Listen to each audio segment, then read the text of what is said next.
Buenos días, damos una cordial bienvenida a nuestra audiencia de Uno como tú. Soy Mario Morales, defensor del televidente del Canal 1 y este es el espacio de todos ustedes, nuestros amables televidentes. Desde aquí ustedes tienen voz para ayudarnos a hacer una mejor televisión, a construir un mejor canal, a interpelar a quienes hacen posible nuestra programación. Recuerden que dudas, inquietudes, aportes nos los pueden escribir a través de la página canal1.com.co o al correo defensor@canal1.com.co. Todas sus sugerencias son bien recibidas. Reiteramos la bienvenida a su casa y a su tribuna. Las elecciones regionales están a la vista. Son de vital importancia para los ciudadanos en 32 departamentos y 1.102 municipios del país. La televisión continúa siendo muy eficiente en la visibilización, generación de opinión pública y creación de imaginarios de los candidatos, de sus antecedentes y propuestas para alcaldías, gobernaciones, asambleas y consejos municipales. Se trata ni más ni menos de información que debe permitirle a las audiencias elegir libremente y tomar decisiones adecuadas. Es la base de la democracia. Los debates presidenciales y las entrevistas son algunos de los formatos más consumidos por esta época. En teoría, deberían estar fundamentados en la pluralidad, el debate amplio y la diferencia de ideas, con la posibilidad de disentir para seguir construyendo una sociedad democrática. Pero son formatos ya demasiado trillados, superados, son parte del espectáculo político o de la necesidad ciudadana. ¿Son reales o se trata de una puesta en escena? Nos preguntan nuestros televidentes. Para aclarar estas dudas, nos acompaña esta mañana Aura Elizabeth Rodríguez Bonilla, economista con amplia experiencia de trabajo en derechos humanos y participación ciudadana. Trabaja en la corporación Viva la Ciudadanía, coordinando el área de derechos humanos. En los últimos 9 años ha sido la coordinadora de la MOE Bogotá. Buenos días, Aura. Buenos días, muchas gracias por la invitación. Muchas gracias por aceptarla. Y también está con nosotros Juan Sebastián Lombo Delgado, periodista de la Universidad Javeriana. En los últimos 4 años se ha dedicado a cubrir la fuente política, primero en El Espectador y ahora en el periódico El Tiempo. Juan Sebastián, buenos días. Muy buenos días, ¿cómo estás? ¿Cómo está toda la audiencia? Muy bien, muchas gracias por acompañarnos. Nos acompañará en el espacio de hoy María Camila Orozco, comunicadora social y periodista. Ha sido también periodista judicial con 12 años de experiencia profesional, actualmente integrante de la mesa de trabajo de las mañanas Blue de Blue Radio y directora de Zona Franca de Red Más Noticias. Y también está Federico García, docente universitario, analista político y de la comunicación. Federico, buenos días. Hola Mario, muy buenos días. Un saludo muy especial a ti y a toda la audiencia de Uno como tú. Muchas gracias por estar con nosotros. Y para iniciar, veamos qué dicen nuestros televidentes con respecto al tema que ellos mismos nos propusieron. A mi gusto considero que muchos medios no son imparciales y las propuestas que están emitiendo sobre los candidatos son distorsionadas para confundir a la población electoral, ¿ya? Se requieren que ellos de veras muestren las propuestas claras y directas de los candidatos para así no generar desinformación, ¿ya? Pues yo sé que, digamos, la ciudad es lo importante, ¿no? El alcalde de Bogotá, pero también, digamos, los otros municipios. ¿Qué está pasando con el resto del país? Debería como descentralizarse un poco la información, porque pues puede que no sea la elección del presidente, que es como con la que siempre se hace más bulla, pero pues son los concejales, los alcaldes, son gente que está más cerca de la ciudadanía y debería mostrarse más. Realmente a mí no me parece. Digo que se ajustan como a la necesidad de cada candidato, pero la situación real creo que no es pertinente y tampoco es real. Para mí es un concepto muy diferencial a la realidad, realmente. Considero que hay muchos canales que ocultan cierta información y no muestran las realidades de los diferentes regiones en Colombia, porque hay muchos políticos que hoy en día están siendo perseguidos, amenazados, y eso no lo muestran los noticieros. Cualquiera diría son las quejas de siempre, pero cualquiera también podría decir son los problemas de siempre ahora. Sí, lo que pasa es que la información que nos llega a los ciudadanos no es suficiente y tampoco es pertinente. La mayoría de medios, por ejemplo, hablan todo el tiempo de qué es lo que hacen los candidatos, pero no de sus propuestas políticas. ¿Qué es lo que nos interesa? Lo temático, los asuntos. no lo colateral, lo subjetivo y que a veces no es tan trascendental. Por supuesto, porque la mayoría de cubrimientos, y lo hemos revisado en la MOE Nacional y Bogotá, es que el candidato va a un lugar, la candidata hace una acción, pero no el contenido mismo de las propuestas. ¿Por qué votamos? ¿Por quién votamos? ¿Qué es lo que nos proponen de distinto? Y eso es lo clave para los ciudadanos. Hay un verbo, Juan Sebastián, en los medios que es el verbo sonar. Entonces lo importante es que suenen los candidatos, pero no sus propuestas, las alternativas de solución en la idea de construir ciudadanía. Sí, pues lamentablemente uno ve que los cubrimientos están muy enfocados es hacia las acciones, lo que están haciendo, y se pierde ese contenido. Lo que pasa es que también uno, pues vengo del periodismo escrito, uno sabe que uno trata de llevar las propuestas, trata de mostrar, y la gente no lo consume. O sea, creo que es una doble vía. Tanto a veces los medios se están equivocando como las audiencias piden, pero a la hora de la verdad siento que ese consumo no se ve reflejado y se termina cayendo mucho en hizo, debatió, las polémicas. Llamar la atención, visibilización, Sí. el escándalo que siempre funciona, para Sí. bien o para mal. Y en ese sentido, María Camila, las redes sociales pues agitan mucho las emociones y de alguna manera establecen una dinámica. ¿Cómo diferenciarnos de ella o de ellas cuando se trata de entregar información seria e imparcial? La competencia es durísima con las redes sociales, pero los medios de comunicación tienen un plus, algo a favor que no han podido competir las redes sociales con ello, y es la credibilidad, la información veraz, la información que tiene 1, 2 y hasta 3 filtros de confirmación. Entonces creería que esa combinación de información real, de información verídica y segura, juntándola con mecanismos, con formatos que sean mucho más ágiles, mucho más atractivos, hay cómo hacerle competencia, hay cómo entrar justamente a pelear esos espacios que se han ido robando las redes sociales. Formatos ágiles y atractivos, pero que tengan contenido así las audiencias no lo consideren tan divertido, pero sí necesario para tomar decisiones. La visión desde la academia, Federico García. Los programas de debate no están haciendo una aproximación certera al tipo de debate que se está llevando a cabo en esta época preelectoral. Prima más la necesidad de atraer rating, de atraer audiencia. Por eso lo que se suele ver en estos debates son anuncios sensacionalistas, planteamientos que llaman mucho la atención, pero que no suelen ir al fondo de los programas políticos que hacen los distintos candidatos para atraer el voto de los electores. Y por otro lado, sí se percibe en el debate político en general un tono confrontativo, pugnaz, que sí está lleno de discursos de odio y de desinformación, y que en ese sentido distrae la atención de los electores y de los televidentes frente a lo que realmente está en juego en estas elecciones regionales, y por el contrario busca apelar a las emociones y a las bajas pasiones con el fin de movilizar a los votantes. Claro, ahora, los debates se convirtieron en una estrategia para la televisión.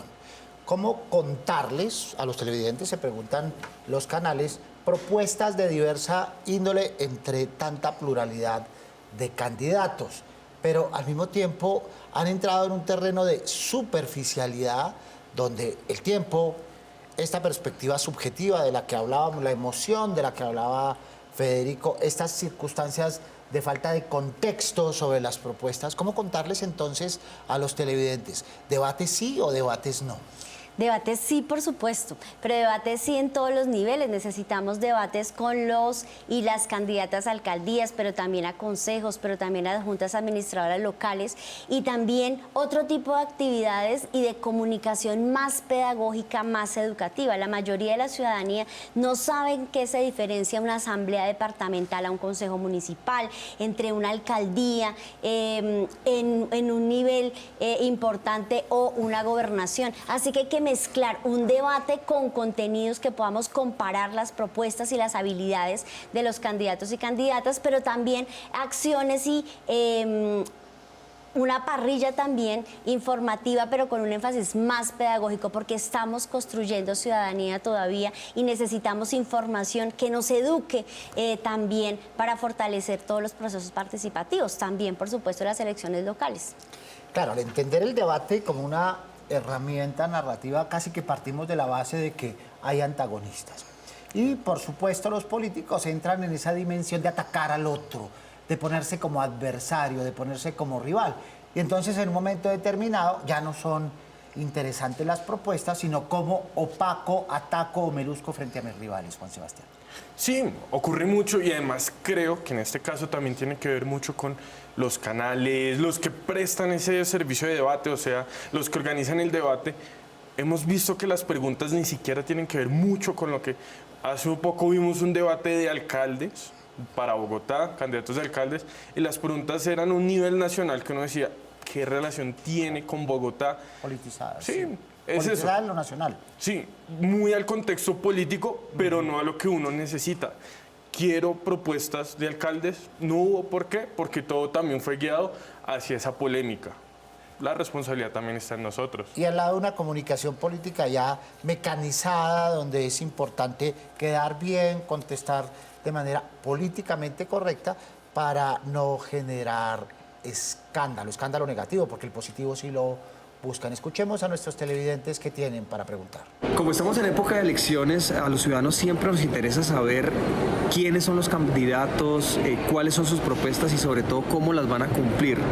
Mi pregunta puntual es cómo hacer para que los medios no caigan en esas preguntas que no son importantes, que no generan discusión y que a veces confunden a los ciudadanos. Esa es mi pregunta. Sobre todo preguntas que tienen que ver con lo personal. ¿Es usted amigo de? ¿Conoce cuánto calza? ¿Cómo se viste? ¿Verdad? ¿Cuáles son sus rutinas de diversión y demás que no tienen nada que ver con lo político? Ahora, ¿qué le decimos al televidente? Sí, nosotros en los estudios que hemos venido haciendo ya desde hace más de una década en la MOE y desde Bogotá, ¿qué es lo que encontramos? Que los medios de comunicación se quedan cubriendo cosas superficiales, cosas de perfil que no sirven, pero además inducen bastante la violencia en las redes sociales, con una posibilidad muy grande, y es que los medios masivos tienen acceso a información, tiempo y calidad en sus productos que deberían aprovechar mucho mejor. Pero le llama a uno la atención también en lugares apartados del país donde pequeñas emisoras, sobre todo emisoras comunitarias, hacen grandes esfuerzos y unos ejercicios bastante interesantes con una calidad muy alta y donde la ciudadanía realmente se ve informada y formada, porque creo que esa combinación no la podemos olvidar. Pues las dos tareas básicas de un periodista son seleccionar de la realidad, aquello que es importante, noticiable, que tiene características de interés público, y luego sintetizar para que esa audiencia entienda. Pero en esa lógica parece que hubiésemos perdido la agenda frente a las intenciones de los candidatos que se salen con la suya, yéndose por otro lado y no entregando esa información que solicitamos. Sí, pues es un elemento que está ocurriendo. Creo que también es por cómo está fundamentado ahorita. Tenemos que responder a generar reacciones en redes sociales, tener posicionamiento en redes, en buscadores, y a veces ese elemento lo que hace es que se pierda como el enfoque, lo que se necesita, y uno dice, bueno, tenemos que hacer esto, pero tenemos que sacarlo rápido, tenemos que sacarlo que quede muy bien posicionado, y a veces en ese ejercicio se sacrifica realmente la información que no debería ocurrir. Claro. Jalonados muchas veces, María Camila, decíamos, por las redes sociales, y jalonados muchas veces por los discursos de odio. Han resultado eficientes las bodegas, ciertos personajes piloto y ciertos discursos negativistas que despiertan indignación e ira. ¿Cómo disociarnos de ello, María Camila? Los candidatos son libres de escoger tanto la estrategia como los mensajes y los canales de difusión de ese mensaje político, también las audiencias a las que quieren llegar. En cuanto a la responsabilidad de los medios de comunicación, que nos asiste, darle la misma participación a todos los candidatos, alcaldía, gobernación, consejos, asambleas, en general la misma participación, pero tener especial cuidado de la curaduría en la información, es decir, no publicar, por darle la misma importancia y la misma relevancia y tiempo a los candidatos, sino revisar la minucia, cada tema, cada detalle, para evitar justamente eso, que haya mensajes de odio, mensajes polarizantes, mensajes que dividan mucho más en un país que ya no aguanta más polarización. Claro, una cosa es el marketing político, es decir, las intenciones que tiene un candidato y sus asesores para visibilizarse. Otra es el interés público. ¿Cómo hacer congeniar, confluir esas dos aristas, Federico? El estilo de debate político que se ha impuesto no solo en Colombia, sino prácticamente en todo el mundo, ha dejado de ser un debate en el término más preciso del término, es decir, un intercambio de ideas para buscar un acuerdo o una verdad mejor en la que ambos estén, digamos, en la que ambos coincidan. Y por el contrario, lo que se presenta cuando se hacen estos debates es una exposición de argumentos no frente al interlocutor, sino frente a la galería. En ese sentido, el receptor de los argumentos no es el interviniente, no es el contertulio, no es con quien se debate, sino la audiencia y el público que, como lo hemos dicho, es atacada o afectada por estos argumentos con un tono muy emocional, con un tono que no contribuye a fortalecer el contenido de las propuestas. Emociones que pasan, Juan Sebastián, como sabemos, por la ira primero, despertar rabia, ¿verdad? Un votante en estado de indignación es más maleable. Luego la frustración o la tristeza, que también lo hace maleable. Y luego las otras dos emociones básicas que tienen que ver con la alegría o con la sobreexaltación para aprovechar esos momentos emocionales. Sí, es un tema, y uno lo ve, que incluso las declaraciones tratan es de generar una respuesta, una emocionalidad, y creo que uno de los temas que trataría de llevar los medios, una reflexión que tenemos que hacer es cómo limpiar esa emocionalidad un poco y tratar también de que sea un contenido más razonado, porque pues uno también está en esa dinámica de, oiga, tenemos que tiene que ser visto, tiene que ser esto, pero pues también tenemos que tener en cuenta cuál es nuestra responsabilidad como medios, qué es lo que les estamos dando. Y ahí los televidentes tienen que estar alerta cuando sectores políticos le proponen rabia, indignación y cuando le están haciendo propuestas serias que tienen que ver con la razón. Más televidentes preguntando. Muy buenos días, soy Kilian Gómez desde Guatapé, Antioquia. Quiero saber por qué la televisión se centra solamente en los debates de las ciudades capitales o de las 3 o 4 ciudades más importantes y no en las provincias, en las regiones, en los municipios más apartados del país. Claro, esa ha sido una crítica desde el nacimiento de la televisión. La televisión colombiana nació centralista, ha crecido centralista y permanece centralista, ignorando lo que sucede en las regiones y dejando a los canales regionales, suponiendo que lo hacen, todas las demás actividades que tocan a los territorios ahora. Sí, yo creo que hay falta todavía bastante por caminar desde los medios de comunicación, porque bien estamos en un país centralista, pero los medios regionales, locales, tienen un cubrimiento y un acercamiento a la audiencia que es muy importante y muy valiosa, y tal vez no nos hemos dado cuenta del aporte tan fundamental que pueden hacer, pero que todavía es una potencia porque no logran claramente llegar a la mayoría. Y los debates, como decíamos antes, son supremamente valiosos por el contenido, por saber por quién estamos votando, y eso desafortunadamente supone recursos, supone fortalecer también unos medios de comunicación públicos, comunitarios, y ahí nos hace falta también recursos, porque en las zonas apartadas del país, pues estos medios no tienen las condiciones suficientes, ni tampoco la voluntad política. Entonces nos quedamos con los discursos generalistas, con las adhesiones a las políticas nacionales o con las emociones, y los territorios y las necesidades no aparecen. Entonces los usuarios, los televidentes, los ciudadanos quedan a expensas de la corrupción y del clientelismo.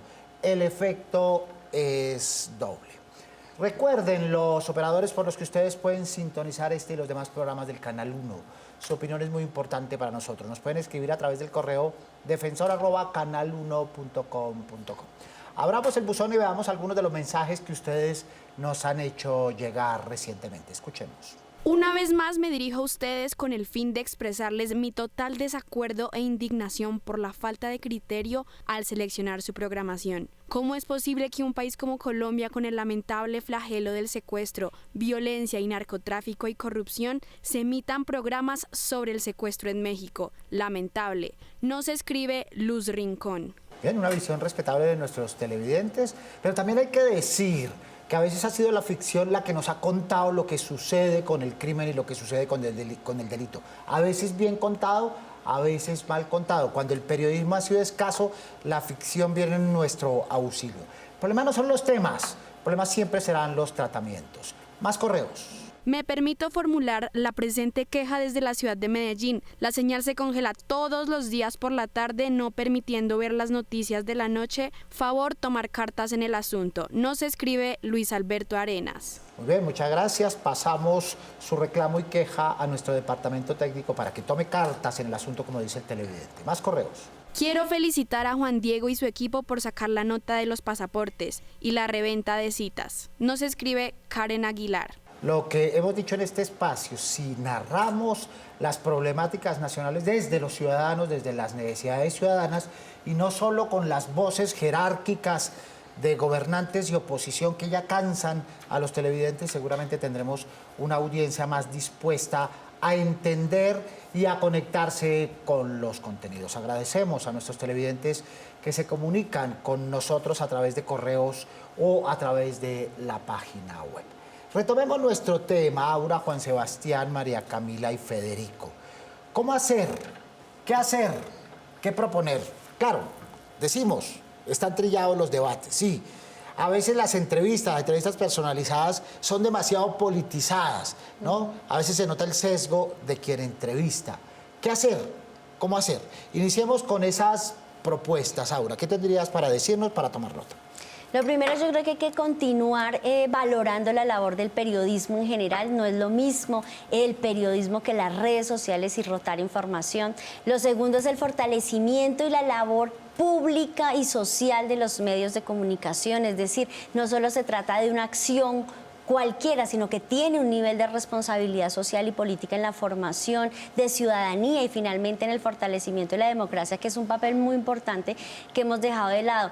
3, yo creo que tiene que ver también con asumir una responsabilidad también desde la ciudadanía y ser mucho más exigentes frente a lo que consumimos y a lo que preferimos. Y por supuesto, en un país como el nuestro, siempre la democracia debe ser la salida, nunca la violencia, nunca el miedo y menos en un debate electoral público, político, tan amplio y tan diverso como el colombiano. Así que responsabilidad ante todo, tanto de los medios de comunicación como del electorado y de la ciudadanía en general. Una responsabilidad que pasa sobre todo ahora por ponernos en los zapatos de los ciudadanos. Si yo como periodista me pongo en el zapato del ciudadano, me pregunto, ¿estoy bien informado? ¿Tengo suficientes contenidos para tomar decisiones o no? Y en esa medida comenzar a corregirlo. Federico García, soluciones, alternativas. Pues a los medios no se les puede recomendar nada porque los medios son empresas que forman parte de grupos empresariales. Así que por definición obedecen a los intereses del dueño, del propietario o de los propietarios del grupo empresarial antes que los derechos del público. Sí, los periodistas es importante que adviertan este rol que están cumpliendo en el nuevo escenario comunicacional, que reconozcan y recuerden que su vocación es el público, el derecho a la información. La Constitución establece el derecho al acceso a una información veraz y oportuna y el periodista debe ser el contrapeso de los intereses corporativos para llevar una información certera, veraz, oportuna al público, que es en últimas su función y su responsabilidad. Por supuesto, en la práctica se presenta aquí una contradicción importantísima entre el deseo del periodista por comunicar la verdad y los intereses del dueño del medio porque esa verdad se module según sus intereses. Así que esta lucha por la verdad y por la información, creo yo, debe darse en principio al interior de los propios medios de comunicación y figuras, por ejemplo, como la del sindicato de periodistas, que en Colombia no existe, debería promoverse para que fuera un contrapeso a estos intereses corporativos en función de garantizar el derecho a la información del público y de los ciudadanos en Colombia. Autorregulación, siempre lo repetimos. ¿Qué tienen para proponer nuestros televidentes? ¿Qué le piden a los medios? ¿Qué esperan del periodismo? Mi recomendación es rastrear los casos de censura que hay en región y desde allí hacer como un mapeo amplio de quiénes son nuestros candidatos y cómo eso está ejerciendo una incidencia fuerte en a quién vemos y a quién no en medios. Mi recomendación es que se haga como una explicación detallada para dummies, para conocer cómo funcionan los procesos regionales, qué cargos hay, cómo se puede votar, por qué hay beneficios para la ciudadanía en estos votos, y también que se haga como un perfil detallado de los candidatos para saber por quiénes estamos votando. Yo creería que un servicio que se le podría dar a las regiones es mostrar desde estudios y escuchando a las comunidades cuáles son las necesidades, ¿no? Y es desde las necesidades desde donde se puede haber un diálogo con candidatos. Pues ante todo la claridad de la información, tener claridad sobre qué candidatos no cuentan con los avales de sus partidos, si están inhabilitados, si las propuestas son viables o simplemente se convierten en un tema demagógico. Claro, hay un trabajo de los periodistas, hay un trabajo de los medios, pero también hay un trabajo de los ciudadanos. Olfatear aquellos medios que pasan o posan como periodistas, pero realmente están haciendo activismo, propaganda política, que no entienden de pluralismo y van en una sola dirección. Y tener la posibilidad de decidir si los quieren sintonizar o no, si quieren proveerse de información a través de ello o no. María Camila Orozco, sugerencias, recomendaciones. La participación de los medios de comunicación es justamente control previo y control posterior. Control previo, haciendo denuncia, haciendo veeduría, haciendo control, investigación sobre los candidatos, informarnos de manera sin apasionamientos, sin sesgos, sin vicios, para poderle decir a ese ciudadano que está intentando buscar o tomar una decisión, la tome con decisión, la tome con información que le pueda servir para informarse y tomar la decisión de votar por X o Y candidato con fundamento en esas informaciones. Y el posterior es, una vez lleguen al poder, seguir vigilando, seguir informando, seguir denunciando, seguir siendo ese ojo que escarba, ese ojo que busca, que indaga. Creo que ese tiene que seguir siendo el rol de los medios de comunicación antes, durante y después de un proceso electoral como el que estamos próximamente a vivir en octubre de este año en el caso colombiano. Si está cansado, cansada, señor televidente, señora televidente, de lo que ha vivido la política en nuestro país, con esos tufillos de corrupción y de clientelismo, este es el momento de comenzar a cambiar. Entérese por quién votar y hágalo a conciencia. El voto cuenta, el voto puede cambiar destinos y caminos democráticos. Juan Sebastián Lombo, conclusiones, recomendaciones, tareas. Bueno, conclusiones, tareas. Creo que la más importante es que el periodista entienda que no todo es Bogotá y no todo es la relación con el Ejecutivo Nacional. Creo que el debate político se ha centrado mucho en este tema y nos ha faltado también tratar de llevarlo al territorio, más allá de, bueno, usted qué piensa del presidente o qué piensa del Congreso, es qué se va a hacer. Claro, es importante la relación con el gobierno nacional, pero hay mucho más que estamos pasando por alto nosotros los periodistas. Y lo otro es tratar de saltarnos solo la polémica e ir más allá, centrarnos en lo que realmente propone el candidato, y creo que eso es todo. Lo más importante es enfocarnos en el debate electoral y político. Sí, los agarrones venden, pero no alimentan a los ciudadanos. Muchas gracias a Juan Sebastián Lombo, periodista de la Universidad Javeriana, periodista político, primero en El Espectador y ahora en El Tiempo. Muchas gracias por estar con nosotros. Muchísimas gracias a ustedes por la invitación. Muy bien, muchas gracias también a María Camila Orozco, periodista, y al profesor universitario Federico García. Y también gracias a Aura Elizabeth Rodríguez Bonilla, economista con amplia experiencia de trabajo en derechos humanos, en Viva la Ciudadanía y en la MOE. Muchas gracias por estar con nosotros. No, a ustedes por la invitación y también a la ciudadanía, pilas con el voto en estas elecciones, a votar a conciencia y transparentemente. Sí, las prácticas negativas hay que cambiarlas, de a poquito, pero hay que cambiarlas, y el voto es un camino sin la menor duda. Agradecemos a nuestros invitados y agradecemos a nuestros televidentes del Canal 1 por acompañarnos. Recuerden que tenemos una cita todos los sábados a las 7 en punto de la mañana aquí en Uno como tú. Prográmense con nosotros. Mientras pueden escribirnos o enviarnos sus videos desde la página web canal1.com.co o al correo defensor@canal1.com.co. Recuerden que inquietudes, propuestas, dudas, recomendaciones mueven nuestra televisión. Porque nosotros somos uno como tú. Soy Mario Morales, defensor del televidente del Canal 1. Nos vemos el próximo sábado, Dios mediante. Feliz fin de semana.